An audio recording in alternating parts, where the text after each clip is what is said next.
Hello and welcome to this new Starfield video here on my channel, and I hope you guys are doing great. The launch of Starfield is right around the corner. Review codes have been given out to content creators and press alike. We'll talk about that. We'll talk about when you can expect those reviews.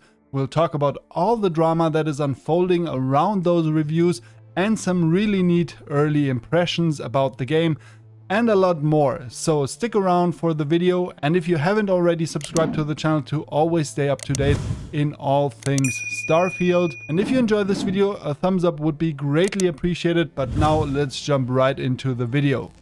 Just a few days ago, Bethesda Game Studios has officially confirmed that Starfield has gone gold, which means there is now a copy of the game that will be pressed onto physical discs that will go into the stores and ultimately into your hands and into your consoles. So we've now reached the final stage of production, just 2 weeks ahead of launch, and right along that announcement they also announced the preload times. On Xbox you can already download the game starting now, and you also can download the game on PC, whether it be in the Xbox launcher or on Steam on August 30th. So go ahead and start your downloads now, because the game size is actually pretty hefty. On PC we're looking at 140 GB. That's a massive chunk of data, so go ahead and download as soon as you can on August 30th, so you can finish the download in the 2 days given. And on Xbox you'll also have to download 125 GB of data. That's a lot of stuff, so go ahead and download right now. And yeah, we all know how big the game will be on PlayStation. What started a few years ago gaining more and more popularity seems to be peaking now with Starfield, as Metacritic fails to stop review bombing on their platform. Look at this post I found from an angry Xbox hater. Toxic PlayStation fanboys already getting ready to review bomb Starfield on Metacritic. This is absolutely insane, and insane it is. Starting account 1 out of 1000. Goodbye Starfield score. And I bet you this is not an exception. There are many more out there like this. This is absolutely crazy, just because a game is exclusive to another platform, which Sony, by the way, does for years and years now. Look at this post here right there, just another example. Look, don't worry, I've spoken to a ton of PS gamers. I know one who has 600 Metacritic accounts ready to zero the game. You're in good hands. Lol. Yeah, lol indeed. Review bombs are never good, whether be it on Xbox side or on PlayStation side. I'm no fan of exclusivity. I think games should be for everyone and everybody should have access to every game. But unfortunately, that's just not the reality. But there's no other to blame than the big players here like Sony or Microsoft, and not a single studio or game. Unfortunately, that completely invalidates Metacritic as a platform for me. Let me know what you think about review bombs and the drama revolving around Starfield, especially since it's one of the first really big AAA exclusive games for Microsoft in a few years now. For a day now, there have been information circulating on the internet that press outlets and content creators alike are able to play Starfield in full. Review codes have been given out to gaming press and some handpicked content creators. So they have been playing the full version of the game, and they were able to post confirmation on social media. As you can see here from Paris, who posted this image, and he said, "Can confirm that I'm playing Starfield. My review will be available on August 31st at 9 AM PT on Kinda Funny. See ya, Space Cowboy." So that's pretty good news. Review codes given out 2 weeks before the game goes into early access is always a good sign. So there should be enough time for reviewers to test the game inside and out, and that is always a good thing. Seems like Bethesda is really sure about their game and really confident, and that's great to see. What was also really funny is what was pointed out by Starfield Beyond. One of the active people who snagged a Starfield code has gone completely radio silent from Twitter ever since they got the game. So that is of course Paris, who got the review code and then hasn't been seen on social media for I think almost a day. until he posted this image right here. So yeah, I think reviewing the game is going pretty good. But we'll talk on more impressions right away in just a few seconds. Gene Park, who is a reviewer for the Washington Post, also posted this on social media. Maybe I should have grabbed a Starfield controller. And yes, there's quite a lot of room for speculation, but it makes me wonder if reviews are going really good. It sure seems like that. Well, and now we've got some pretty in-depth information about the game from a content creator, and I'm not sure how this fares with his NDA, but you know how it is, everything that's once in the internet will stay there forever, so the damage is done already. Let's take a look. Andrea Piccini shared this on social media. Boom, reviewer hasn't found bugs in Starfield after 15 hours playing, aside from alien insects, of course. Look at this Discord conversation here from Tyler McVicker. It's mind-blowing how good the game looks for it being Creation Engine. Also, 15 hours in and not a single bug. And that's some really good info. Slajin says, wait, really? Cause I take what you say very seriously. I wasn't expecting such high praises about the graphics. Also, no bugs? What? And Tyler says, I'm serious, okay?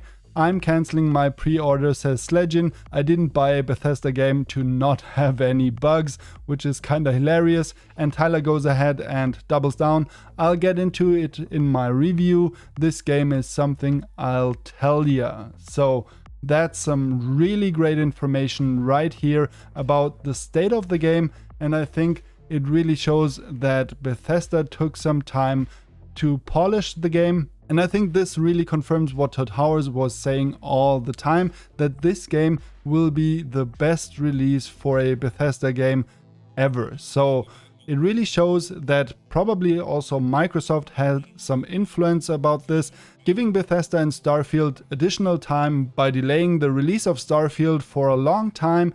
And I think a lot of that time has gone into polishing the game, because Starfield is the first new IP for Bethesda under Microsoft's flag, so this game has to slap and this release has to really be a success, both for Bethesda and also Microsoft. So I believe a lot of effort went into polishing the game, and it really shows. And there's also more evidence that Starfield has undergone many iterations and many test phases right before launch, as you can see here.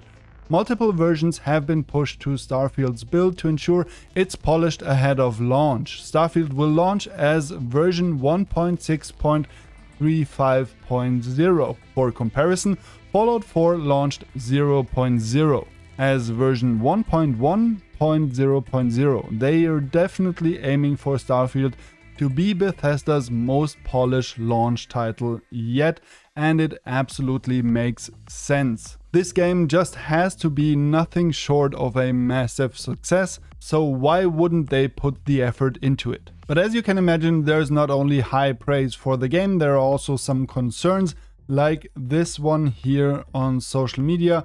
Sebastian Castellanos is a data miner, and he data mined the files from the game, and he's saying, so after combing through Starfield preload files on PC, I don't see any sign of it supporting DLSS and XESS. If true, I think this would generate a lot of backlash for Bethesda and AMD due to their refusal to confirm whether they block rival GPU vendor tags in their sponsored games, which quite honestly would be really awful, because I think everybody should be able to gain performance boosts and play the game at the best possible version, and as it is, DLSS and XESS and also FSR always help with that. So I don't know what's the game plan right here, and if it's really true and turns out to be accurate when all the game files are downloaded to the hard drive coming August 30th, but as it stands right now, there seems to be no support for Nvidia or Intel graphics cards, which would be really a shame, because what's going on consoles with their console war seems to be happening right now on PC with the graphics cards manufacturers, and that quite frankly would be a great shame. So I hope we will see something added here, or maybe some official confirmation by Bethesda or AMD. But as of now, there was never a mention about DLSS in the game, so we'll have to wait and see. What I found additionally to that was really funny, because it says here the modder who is modding DLSS 3+2 for Starfield received a review copy of the game. And Peter over here speculates that this will likely be available for Starfield on launch day, but I'm curious about that because it always takes some time to mod that stuff, and then it is also dependent on the current drivers for the graphics cards and also the game versions. This has to go through different iterations and testing phases, and it might be available for launch, but I guess it will be pretty buggy, as those mods always tend to be a little bit buggy and maybe introduce graphic glitches, so they'll always be taken with a grain of salt. But nonetheless, I found it really funny, especially in regards with the previous mentioned information about there being no DLSS in the game at launch. We'll see how it goes, and I hope the best for us, the gamers. But it is no secret that Bethesda with Starfield is planning on supporting mods heavily, as Todd Howard confirmed in an interview a few weeks ago, and there is another post on social media that confirms that even further. So Bethesda Studios has a dedicated team just for Starfield mod support, a testament to their commitment and continued support to the modding community. As you can see here, Andrew Griffith, who is part of the mods team. So that's really good news, and that's great to see, and I hope that this will show and reflect in the game. As of what I know is that there even will be mod support for consoles, as mods will be integrated into the game. I can imagine that there won't be as many mods as on PC, and maybe not as early as on PC, but they ultimately should be accessible on console too. So this is really great stuff and content that is coming for all of us after launch. Great news right here, and great to see the commitment by Bethesda. But that's it for the video. I hope you enjoyed it. If so, please give it a thumbs up. Support the channel, it would be greatly appreciated. But other than that, I wish you all an awesome day, and I'll catch you in the next one.